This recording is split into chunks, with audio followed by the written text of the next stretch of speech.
தமிழ்நாடு, புதுச்சேரி, கேரளா, கர்நாடகா, ஆந்திரா மட்டும் இல்ல, உலகத்துல எந்த மூலையில நம்ம வகையறா இருந்தாலும் அவங்க எல்லாருமே நம்மளோட உயிர் தான், அவங்க எல்லாருமே நம்மளோட உறவு தான். நமக்காக வந்தவர் எம்ஜிஆர், அவரை தமிழ்நாட்டுல மிஸ் பண்ணிராதீங்கன்னு நமக்கு அலர்ட் பண்ணதே புதுச்சேரி தான். இத பார்த்தாவது தமிழ்நாட்டில் இருக்கிற அந்த திமுக கவர்மெண்ட் கத்துக்கிட்டா நல்லா இருக்கும். என் நெஞ்சில் குடியிருக்கும் புதுச்சேரி மக்கள் உங்கள் அனைவருக்கும் என்னுடைய வணக்கம். எல்லாரும் எப்படி இருக்கீங்க? இந்த ஒன்றிய அரசுக்கு தான் தமிழ்நாடு தனி, புதுச்சேரி தனி, இப்படி எல்லாம் இருப்பாங்க. ஆனா நமக்கெல்லாம் அப்படி கிடையாதுங்க. நாமெல்லாம் வேறு வேறு கிடையாது, நாம் எல்லாரும் ஒண்ணுதான்.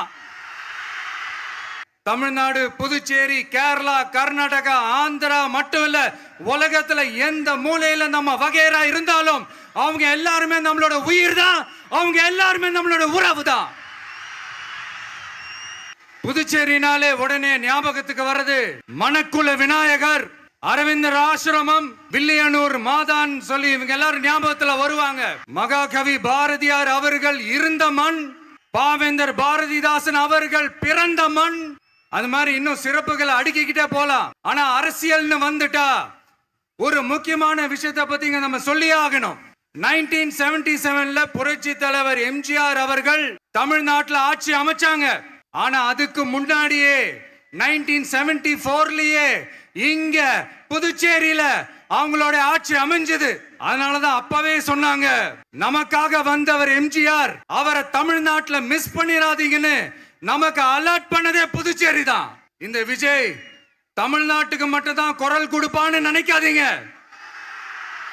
இந்த புதுச்சேரி கவர்மெண்ட்டை பத்தி நம்ம சொல்லியே ஆகணும். இது டெஃபினட்டா தமிழ்நாட்டுல இருக்கிற மாதிரி நம்ம திமுக கவர்மெண்ட் மாதிரி கிடையவே கிடையாது. வேற ஒரு அரசியல் கட்சி நடத்துற நிகழ்ச்சியாகவே இருந்தாலும் அந்த நிகழ்ச்சிக்கு தன்னெழுச்சியா வர நம்ம மக்களுக்கு பாதுகாப்பு கொடுத்து பாரபட்சமே காட்டாம இந்த கவர்மெண்ட் நடந்துகிட்டு இருக்கிறாங்க. அப்படிப்பட்ட இந்த புதுச்சேரி கவர்மெண்ட்டுக்கும் நம்ம புதுச்சேரி சிஎம் சார் அவர்களுக்கும்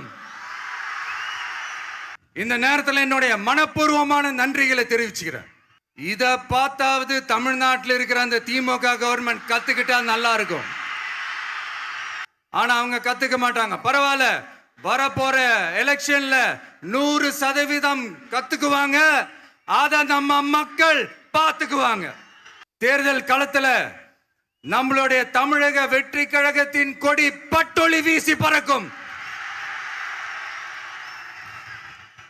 கான்பிடென்டா இருங்க, நல்லதே நடக்கும், வெற்றி நிச்சயம்.